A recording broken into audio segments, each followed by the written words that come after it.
Assalamualaikum warahmatullahi wabarakatuh saudaraku. Kembali lagi dengan kami, Cerita Inspirasiku. Semoga kita semua selalu diberi kesehatan, rezeki, dan berkah dari Allah ya. Kali ini kami akan menceritakan sebuah kisah inspirasi berjudul, Anak Yatim Ini Hidup Bersama Singa Kesayangannya, yang ternyata. Sebelum kita mulai kisah hari ini, jangan lupa klik like, subscribe, dan aktifkan lonceng notifikasinya, agar kamu tidak ketinggalan cerita-cerita inspiratif lainnya dari kami. Setiap cerita punya makna, dan setiap makna bisa mengubah hidup kita. Yuk, kita mulai kisahnya. Anak yatim ini hidup bersama singa kesayangannya, yang ternyata. Di sebuah desa kecil di perbatasan antara gurun dan hutan lebat, tinggallah seorang anak yatim bernama Fayyad. Usianya baru menginjak 12 tahun ketika ayahnya meninggal dunia karena kecelakaan saat mencari kayu bakar. Ibunya telah lebih dulu wafat saat Fayyad masih berusia 3 tahun. Sejak saat itu, Fayyad hidup sebatang kara.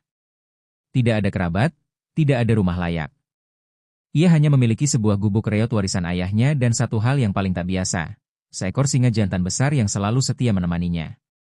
Singa itu diberi nama Kamar, karena bulunya berwarna keemasan yang bercahaya saat diterpa sinar bulan. Kamar ditemukan Fayyad saat masih kecil, terluka parah di pinggir hutan. Ia yang tak punya apa-apa, justru merawat singa itu dengan penuh kasih. Hari demi hari berlalu. Warga desa menganggap Fayyad aneh dan bahkan gila. Mana ada manusia hidup serumah dengan singa, dan tak dimakan, ujar mereka. Tapi Fayyad tak peduli. Ia mencintai Kamar seperti saudaranya sendiri.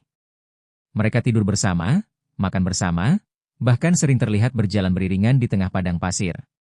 Suatu malam, desa digegerkan dengan kabar bahwa sekelompok perampok gurun sedang menuju ke arah desa. Warga panik.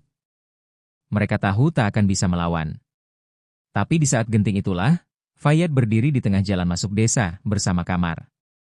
Dengan tatapan tajam dan keberanian luar biasa, ia menatap para perampok yang mendekat. Kamar mengaum keras, sangat keras hingga mengguncang tanah. Tapi yang paling mengejutkan, bukan aumannya. Bukan pula keberaniannya. Melainkan saat seekor demi seekor singa lain bermunculan dari balik bukit. Ya, singa-singa lain seolah-olah mereka datang karena panggilan Kamar. Para perampok yang awalnya merasa kuat, langsung kabur ketakutan. Warga desa pun terpana. Sejak malam itu, Fayyad dianggap pahlawan. Namun, kisah ini tidak berhenti di sana. Fayyad yang sudah tumbuh menjadi remaja bijak, suatu malam bermimpi. Dalam mimpinya, ia bertemu dengan sosok lelaki bercahaya yang mengenakan pakaian putih bersih. Lelaki itu berkata, Kamar bukanlah singa biasa. Ia adalah utusan yang dikirim Allah untuk menjagamu. Saat waktunya tiba, kamu akan tahu siapa dia sebenarnya. Esok harinya, Kamar menghilang. Tak ada jejak. Tak ada suara. Hilang begitu saja. Fayyad mencari ke seluruh penjuru padang pasir. Tapi Kamar tak pernah kembali.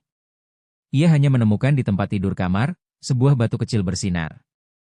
Di dalamnya tertulis kalimat, Engkau telah dijaga oleh rahmat Allah. Sekarang saatnya engkau menjaga dunia dengan kebaikan. Fayyad menangis. Ia sadar. Kamar bukan hanya singa. Tapi makhluk dari langit yang dikirim Allah untuk melindunginya sejak kecil. Sejak ia kehilangan ayah dan ibu. Dari hari itu, hidup Fayyad berubah. Ia menjadi guru bagi anak-anak yatim, membangun sekolah kecil di desa, dan menceritakan tentang Kamar kepada siapapun yang bertanya. Tak sedikit yang menangis mendengar kisahnya, karena mereka tahu, kasih sayang Allah bisa datang dalam bentuk apa saja. Bahkan seekor singa. Masya Allah, betapa luar biasanya kuasa Allah. Kisah Fayyad dan Kamar mengingatkan kita bahwa pertolongan Allah bisa datang dari arah yang tidak kita duga. Bahkan dalam bentuk seekor singa. Jika kamu merasa sedang sendiri, jangan pernah putus asa. Bisa jadi, Kamar, MU sedang dalam perjalanan menghampirimu. Jangan lupa klik like, tulis pendapatmu di komentar, dan share video ini jika menurutmu menginspirasi. Sampai jumpa di cerita berikutnya dari kami. Wassalamualaikum warahmatullahi wabarakatuh.